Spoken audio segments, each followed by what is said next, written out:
Okay, let's unpack this. We've got a phenomenal stack of sources today, a fascinating collection of uh, biological research, cosmological constraints, and some really deep philosophical extrapolations. This isn't just a science deep dive, it's an existential one. It truly is. We are wrestling with a question that, it defines life on Earth and potentially life everywhere else in the universe. And what is that question? Is conflict, and by that I mean competition, scarcity, destruction, is that an unavoidable, a foundational ingredient for complexity? Or is it possible, even if it's just vanishingly rare, to conceive of a true world of biological peace? That is the ultimate central mission for this deep dive. And the sources we've analyzed here, they merge the ironclad rules of thermodynamics with some, frankly, audacious speculative biology. Yeah. Really forces you to realize how much the default conditions of our planet dictate our destiny. Indeed. The core analysis gives a very nuanced answer. It suggests that while it is theoretically possible to design environments where life begins and exists without an immediate need for competition, So it can happen. it can start, yes,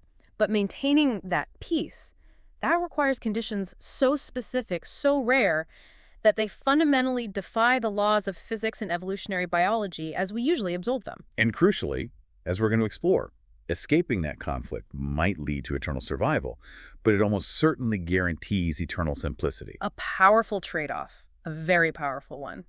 Our journey today is structured to handle this complexity. So first, we're going to establish why war, for lack of a better word, is basically inevitable on Earth, the fundamental physics driving the fight. Then we'll spend a good amount of time exploring 4 highly speculative Gardens of Eden, detailing the exact conditions needed to bypass competition and, why each one ultimately buckles under the weight of reality. And then the conclusion. And finally, we conclude with the surprising paradox of why conflict seems absolutely essential for achieving any kind of biological sophistication. Let's start then. Let's root ourselves firmly in the fundamental constraints of our reality, because understanding the villain, so to speak, makes the quest for peace far more dramatic. Right, let's meet the villain. The foundation of all life on Earth, from the simplest self-replicating molecule you might find in a hot spring to, the entire global human economy, it's all built upon 2 non-negotiable concepts: scarcity and the second law of thermodynamics. And these aren't just abstract scientific theories. Not at all. They are the immutable framework that makes conflict the norm, the default setting for life as we know it. Okay, let's start with the second law of thermodynamics, because that feels like the truly relentless force here. It governs the universe's natural tendency toward disorder, or what we scientifically call entropy. Why is that concept so critical for the existence of conflict? It's critical because life is, by its very definition, an act of defiance against the second law. I mean, think about it. Life is a highly organized, complex, localized system. A little pocket of order. A tiny, fragile pocket of order. And to maintain that state, to keep your internal structure intact, to run your metabolism, to repair damage, to replicate, it requires a constant influx of energy. You can't just build it once and be done. Absolutely not. If you stop consuming energy, your internal organization immediately begins to degrade. It starts scattering that structure back into the random disarray that the universe actually prefers. It's the ultimate treadmill. You have to keep running just to stay in the same place. Precisely. The source material here had a brilliant metaphor for this, describing entropy not just as simple disorder, but as a tyranny, a relentless, demanding force that never, ever takes a break. That phrasing really makes it tangible. Yeah. When we frame entropy as a demanding tyranny that every organism is constantly fighting, it justifies the intrinsic, nonstop necessity of consumption, of acquisition. And this leads to our first deep constraint.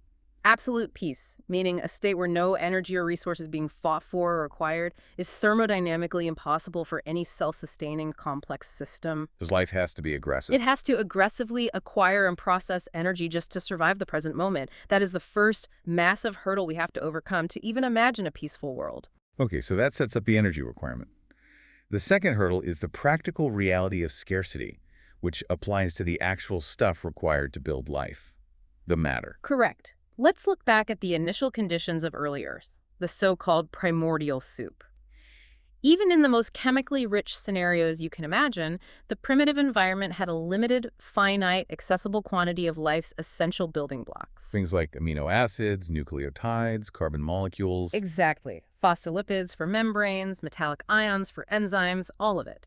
These weren't being streamed into existence infinitely. They were a finite pool, a fixed budget of ingredients necessary to construct the first self-replicating systems. And that finite budget leads directly to the moment competition begins, Right. right at the dawn of life, among the very first protocells. It does. Imagine the earliest, most rudimentary self-replicators floating in that environment. They're constantly trying to assemble the necessary components to achieve the very high energetic cost of duplication. Okay, so paint the picture for us. Mhm. We have two protocells nearby. Right. And both of them need the exact same specific complex carbon molecule, let's call it a specific nucleotide, to complete the replication of their genetic material.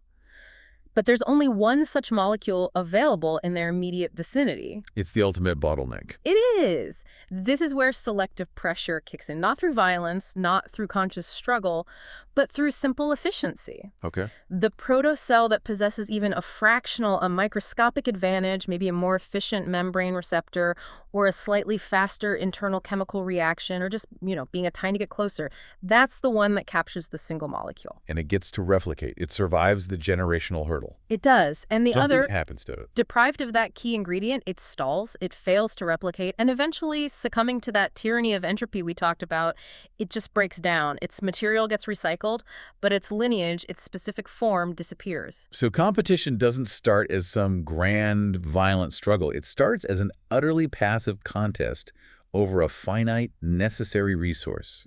This sounds almost benign, doesn't it? But that slight difference in efficiency, who captures the molecule better, that is the absolute foundation, the ignition switch of all of natural selection. It's the engine that never stops. It never stops. The selective pressure rewards efficiency, it rewards speed, it rewards better resource capture. And as life becomes more complex, that efficiency contest just scales up dramatically, from molecules to larger blocks of matter, and finally, to other organisms. Which brings us to the invention of predation. This is the shift from that passive competition, the efficiency contest, to active direct destruction, a zero-sum game. Right. For billions of years, early life was largely autotrophic. Think of cyanobacteria or primitive plants. They synthesize their own food using abundant light or environmental chemicals. Which is hard work. It's enormous metabolic work. It requires complex internal machinery. It's tough. It's time-consuming. But then evolution had a profoundly pragmatic, if brutal, realization. Who's got it? Why spend massive amounts of complex, precious energy synthesizing sugar molecules from raw carbon dioxide and sunlight when another life form has already done all that work and packaged it up so neatly? It's all just sitting there. It's sitting there. Organisms eventually discovered it was infinitely easier, faster, and more metabolically efficient to obtain energy and nutrients by stealing these prepackaged bundles. That is, by consuming or eating other organisms. Rise of heterotrophy. This was the evolutionary revolution. It immediately created the predator-prey dynamic, establishing what the source material correctly labels as the supreme form of destruction for survival. You are deliberately destroying another complex organized life form just to fuel your own fight against the tyranny of entropy. And the result is the ultimate feedback loop, the evolutionary arms race. The prey develops better defense, better camouflage, better speed, which forces the predator to develop better detection, more cunning, and more effective attack methods. And back and forth it goes. This is the Darwinian engine at full throttle. Without this constant selective pressure, this struggle for survival, this perpetual zero-sum game of resource capture, the motor that drives adaptation, sophistication, and biological complexity would simply seize up. So, on Earth at least, conflict isn't just an outcome of life. It's the necessary input for its explosive creative output. That's the terrestrial reality. So if we want to imagine a world of peace, we must first find a way to fundamentally disable one or both of those two constraints: the second law's requirement for energy acquisition and the material scarcity driving competition. And that's where things get really interesting. That's the perfect transition. We now conceptually leave the confines of Earth's constraints and explore four highly specific, speculative scenarios, our Gardens of Eden, where the inherent physics-driven necessity for destruction is removed, or at least redirected. Right, this section is the core of the speculation. This is where we take known science and we push it right to the breaking point. If scarcity drives conflict, let's eliminate scarcity. If predation drives destruction, let's get rid of predation. Let's see what happens. Okay, hypothesis one. The most direct challenge to the rules we just established. How do we eliminate resource competition? By making resources, for all practical purposes, infinite relative to the needs of the life forms, the superabundance energy model. This is the thermodynamic fantasy scenario. To achieve this, you need a planet that is constantly bathed in an incredibly dense, constant, and non-diminishing energy source. So not like our sun, which has a lifespan. No. Imagine a star that supplies enough energy to fuel trillions of Earths and is perfectly stable forever. More importantly, the required chemical building blocks, the specific atoms necessary for the life chemistry, must be so incredibly abundant that consumption rates never ever make a dent in the supply. I'm picturing a cosmic faucet that just never turns off. If I'm an organism and I need that complex sugar molecule, I reach out and it's instantly replenished by the environment. My neighbor needs it and it's right there for them too. Zero contention. Exactly. So in this scenario, what is the evolutionary pressure to develop aggression or speed or superior resource capture technology? There isn't any. There is none. The time and energy spent developing sharper teeth or faster muscles or a thicker cell wall to fight a neighbor would be a total waste of metabolic effort. The neighbor poses no threat to your survival whatsoever. The selective pressure shifts entirely inward then. Precisely. Selection would no longer favor the ability to outcompete a neighbor for external resources. It would only favor internal metabolic efficiency. What would that look like? Well, organisms would evolve incredibly sophisticated internal pathways to process the resources they effortlessly acquire. Maybe optimizing waste disposal or energy conversion to an incredible degree, they might become metabolically very complex, but they would remain outwardly passive and non-aggressive. Wait, I have to challenge this though. We've established that the second law of thermodynamics is a tyranny. Even if the energy supply is endless, the space to operate is finite. And the matter required for the physical body is still limited, even if it's hyperabundant. That is the ultimate Achilles heel. And that's the reason this hypothesis, while beautiful, is ultimately unsustainable. Resources are always finite in a finite space. And here is the core problem: exponential population growth. Right. The basic drive of life is to reproduce. If conditions are perfect, infinite food, no threats, the population will just multiply without restraint. It's Malthus's law applied to an Eden. Life will invariably multiply until it hits a fundamental wall. Even if the supply is vast, if the population doubles every hour, within a few days or a few weeks, the rate of consumption will inevitably meet and then exceed the rate of replenishment. And the moment that happens, the moment the instantaneous supply is halved for every organism, competition immediately restarts. You're right back to the protocell bottleneck of efficiency we talked about at the beginning. For this superabundance hypothesis to achieve eternal peace, you'd need one of two highly improbable outcomes. The first, life has to evolve mechanisms to limit its own reproduction to an extraordinarily slow, controlled rate, far slower than the environmental supply rate. Which flies directly against the fundamental drive of replication. It really does. Or the second, even more physics-defying condition. What's that? The environment itself, the source of energy and atoms, would have to be constantly expanding its resources faster than the life within it can multiply. So, a dynamically self-growing planet, constantly manifesting new matter in new energy fields just to stay ahead of the simplest biological imperative. It would have to. And that requires such a fundamental bending of cosmological physics that it really edges into fantasy. So at best, it's a temporary piece, doomed by its own success. Okay, so that one's a beautiful failure. What's next? If we can't beat the scarcity of matter, maybe we can eliminate the most destructive behavior predation. This brings us to hypothesis 2, universal autotrophy and segregated niches. This one feels a little more plausible. Eliminate heterotrophy, the act of eating others. Mandate that all life forms are strictly autotrophic, so they generate their own energy from external non-biological sources, like plants using light or deep-sea bacteria using chemosynthesis. And that is a massive step toward peace. It instantly eradicates the predator-prey dynamic, but we immediately hit the familiar problem of competition. We see it on Earth with plants every single day. Right, they don't eat each other, but they absolutely compete fiercely. They do. They compete for light by growing taller and shading their neighbors, or they compete for soil nutrients and water by developing more aggressive root systems. The conflict is still there, it's just passive and in slow motion. So to make this work, we need a refinement. We do, and that is the concept of segregated niches.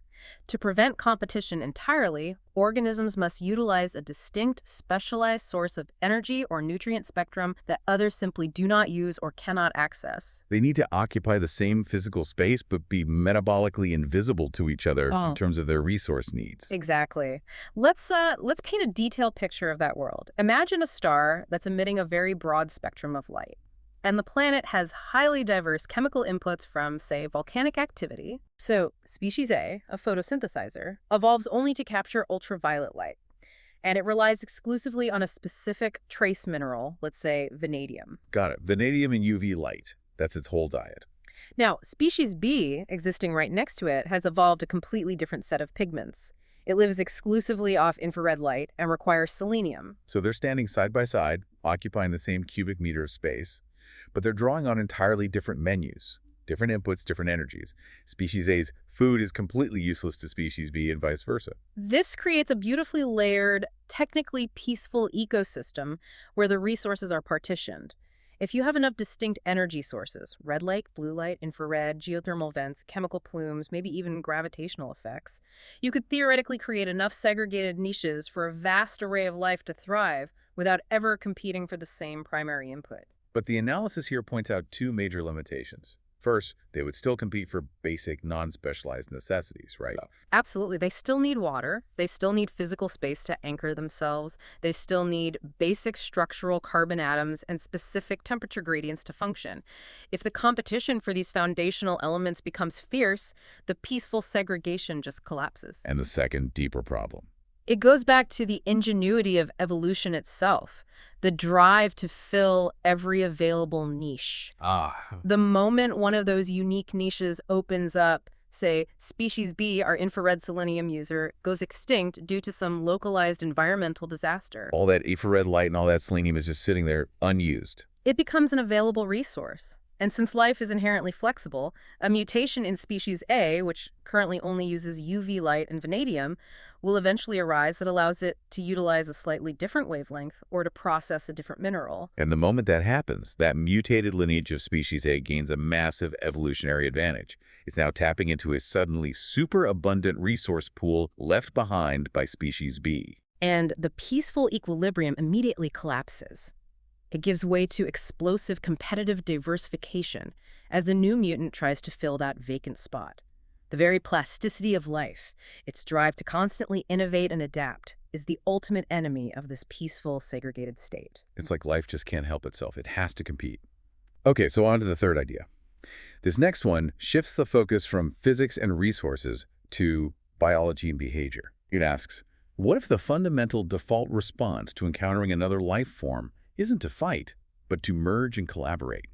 This is the hypothesis of radical symbiosis. The foundation of this idea, it references the pioneering work of biologist Lynn Margulis. She argued that some of the most profound evolutionary leaps on Earth came not from competition, but from cooperation symbiogenesis. The classic example being the origin of our own cells, right? The eukaryotic cell, when one bacterium engulfed another, and instead of digesting it, integrated it into its own structure, creating mitochondria. Exactly. We are literally built on a peace treaty between ancient microbes. So this hypothesis just takes that to the extreme. It does.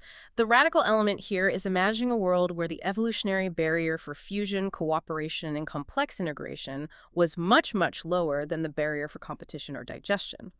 The default, genetically coded response to encountering another organism is merge and collaborate, not fight or flee. This sounds less like an ecosystem of individuals and more like, I don't know, a biological Borg collective. That's a great way to put it. It leads to the inevitable result, the planetary superorganism. Life emerges not as distinct struggling individuals, but as a vast, interconnected, globally distributed network, a massive living grid where every cell, every organism is a necessary node in a unified system. So the competitive tension disappears because the destruction of one part, even a localized one, would inherently harm the entire system. It becomes a matter of planetary self-mutilation. Precisely. The very concept of the individual fighting for its discrete survival ceases to exist. If a localized cell lineage decides to act selfishly, say, by rapidly consuming all resources without reciprocating to the network, it damages the collective membrane, reducing the overall efficiency and survivability of the larger system it depends on. So self-interest and collective interest become thermodynamically fused. Yes, they become one and the same. But doesn't this just trade external conflict for internal conflict? If the organism is the planet, then internal governance becomes the new battlefield. We call that cancer on Earth. That is the critical challenge for this hypothesis. You've nailed it. To maintain the superorganism, the organism needs incredibly sophisticated internal mechanisms to suppress cheater cells or lineages that try to exploit the network without contributing. A planetary immune system. A planetary immune system, which means the evolutionary arms race shifts from being external, predator versus prey, to being internal, system maintenance versus rogue elements. So instead of developing camouflage to hide from a hawk, the system is developing internal policing mechanisms to stop a cellular lineage from becoming cancerous. The friction, the struggle, it's still present. It's just relocated from the savanna to the cellular level. And that struggle for internal fidelity is the key factor preventing the system from achieving true, absolute peace. If that internal policing mechanism ever fails, the system implodes under its own internal conflict. And what if it works perfectly? Well, if the system is perfectly stable and unified, it has no selective pressure to innovate new forms of life outside the bounds of the existing network. This could lead to a massive, stable, but ultimately stagnant single life form. No independence, but eternal complexity control. A very strange kind of peace. All right, one more. The fourth and final hypothesis. Our final speculative leap is the most audacious. It challenges the assumption that life must be based on physical matter, on carbon and water, and traditional chemistry at all. We are so rooted in our terrestrial understanding of life, but physics suggests life could theoretically exist on entirely different substrates. Correct. If the competition for peace is driven by physical matter and finite molecules, then the solution might be to find life that doesn't require physical matter to sustain itself. What alternative substrates are we considering here? I mean, this sounds like science fiction. It does, but it's grounded in theoretical physics. This scenario explores highly complex, structured energy states. Imagine life forms based on organized, sustained magnetic fields, or highly complex self-organizing plasma structures existing in the corona of a star, or even intricate crystalline lattices in extremely cold environments where chemical reactions happen at a geological pace. So their entire existence is a structured energy pattern, not a physical body that can be eaten or consumed for molecules. Exactly. And this solves the competition problem fundamentally because of the energy source. These beings would feed directly on sources that are pervasive and non-depleting across a vast area. Like what? Like the cosmic background radiation or subtle quantum energy fluctuations or perhaps planetary gravitational or magnetic field gradients. So if the life form's maintenance, its fight against entropy, is fueled by a field that is everywhere and constantly available, then one organism using it doesn't diminish its availability for its neighbor. That is the crucial distinction. No resource is sequestered by an individual. The gravity gradient exists everywhere. The background radiation is everywhere. This is the only one of the four scenarios that truly bypasses the material scarcity problem by moving the energy source outside the bounds of finite physical matter. Okay, but even a field-based organism requires space to organize its structure, right? Do they then fight for computation space or for localized field stability? There must be some limit. An excellent probing question. And you're right, while they bypass material conflict, complexity still introduces the possibility of contention. If two plasma beings try to organize their structures within the same localized high-energy region, or if their organized magnetic fields interfere detrimentally with each other, Then you have a form of conflict, a struggle for organizational space and coherence. you would. The competition for matter is eliminated, but the competition for optimal structure and organizational influence remains a potential driver for conflict. This just shows how incredibly hard, true, absolute biological peace is to achieve. You either get temporary peace that collapses, or competitive relapse, or internal governance conflict, or you switch to a new kind of conflict over structure rather than substance. Conflict seems to be the shadow that complexity casts. Wow. Okay, so where does that leave us? It leaves us at the final section. We have spent a good amount of time proving that a peaceful start to life is physically conceivable under these very rare conditions. But we must now face the ultimate paradox, which is the core thesis of the source analysis. It is highly improbable that such life would ever become complex. Why? I mean, if the primary goal of life is survival and replication, and these peaceful systems achieve perfect eternal survival, why wouldn't they still evolve fascinating features? Because complexity is metabolically expensive, it's risky, and it requires a constant, powerful driver. the pressure to innovate or perish. The sharpening pencil. Exactly. On Earth, competition acted as the sharpening pencil of evolution, constantly applying friction to hone life into better, faster, and smarter versions of itself. I think we need to dwell on that analogy, because it really is the key to understanding this entire paradox. What specific biological innovations would never have happened without conflict? Oh, nearly everything we consider complex. Let's take vision. Why did complex three-dimensional color vision evolve? It's not because a proto-organism suddenly decided it would be nice to look at flowers. Right. It evolved because the ability to spot a camouflaged predator milliseconds faster, or to locate high-quality contested food first, was the literal difference between life and death. It's an arms race in slow motion. The visual acuity of the hawk forces the small prey animal to develop better camouflage and better nocturnal navigation. Which in turn pressures the hawk to evolve keener eyesight and different hunting strategies. It's a feedback loop of innovation. And what about something like speed? Look at speed. The cheetah did not evolve its blistering speed just for fun. It evolved it because the slowest cheetahs starved.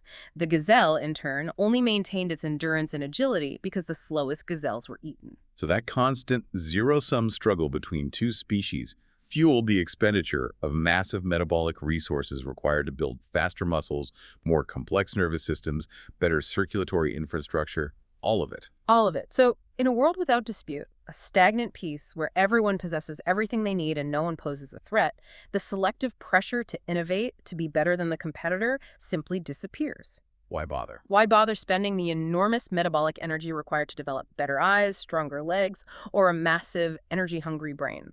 If your food is stationary, infinite, and no one is trying to eat you, a simple microbial mat is perfectly sufficient for survival.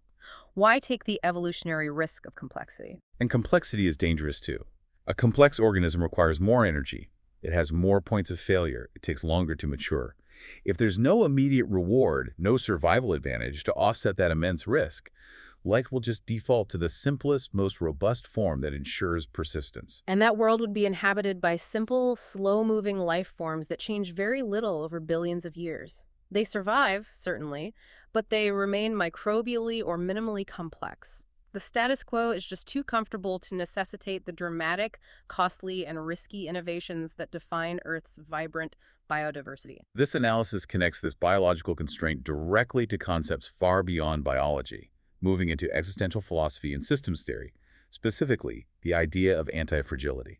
We need to define that clearly for you, the listener. Anti-fragility, a concept popularized by thinkers like Nassim Taleb, describes systems that don't just resist stress, that's robustness, or break under stress, which is fragility.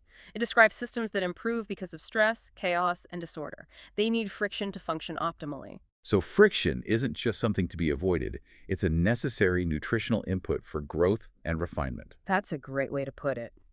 Our peaceful, hypothetical worlds are either robust, they resist change but eventually atrophy from lack of use, or they are fragile, easily breaking under any unexpected stress because they haven't been honed. They lack the internal flexibility and the diverse tool set that only centuries of competitive struggle can create. I see the parallel now. Earth life is anti-fragile, precisely because of conflict. Our immune systems become stronger by fighting pathogens. Yes. Our musculature develops by lifting heavy weight. Our brains grow complex by solving life or death strategic problems. Exactly. The life we know required friction. It required the constant threat of destruction to become better, faster, and more creative. The systems that survive are those that learned how to turn the inevitable stress of conflict into an evolutionary opportunity. So the life that learned to fight didn't just survive. It became complex because it had to fight. And that delivers us to the central, profound irony, the jewel in the crown of this whole analysis. Conflict, which causes so much suffering and evolutionary loss, seems to be the essential prerequisite for nature's most spectacular creativity and complexity. To achieve the order of complex life, you must first generate the localized destruction of biological war. You have to consume your neighbor to defy entropy. It paints a very stark and perhaps unsettling picture of our place in the universe. We are the products of an endless creative struggle. That is a staggering conclusion to sit with. We started by asking if biological peace was possible, and the analysis suggests the answer is a qualified maybe. But the cost of that peace is complexity itself. A huge cost. You exchange the vibrant, chaotic, destructive beauty of Earth life for an eternal, simple microbial existence. We've established why conflict is the norm, thanks to scarcity and the tyranny of the second law. And we've walked through the four highly specialized scenarios that sought to bypass those laws. The never-ending stream of the superabundance. The separated metabolic diets of universal autotrophy, the unified existence of radical symbiosis, and the material-free survival of non-biological life forms. And the ultimate universal constraint, the great spoiler of peace, is that complexity requires innovation, and innovation requires pressure. The takeaway for you, the listener, is that understanding these foundational pressures, scarcity, entropy, and the necessity of conflict to drive anti-fragility is essential for truly understanding not just biology, but the dynamics of any organized system in the universe, be it economic, social, or cosmic. If a system requires finite resources to maintain order, conflict is physics-driven. Which leaves us with our final provocative thought, building directly on this complex analysis. If we ever manage to find a truly complex alien civilization, one that has developed language, art, technology, self-awareness, the ability to travel among the stars, does the mere fact of their complexity inherently tell us something profound about the evolutionary war, the destructive arms race, and the scarcity they must have fought to get there? Could complex peace be not an evolutionary default, but an extremely high-level philosophical achievement that life can only pursue after billions of years of competitive struggle?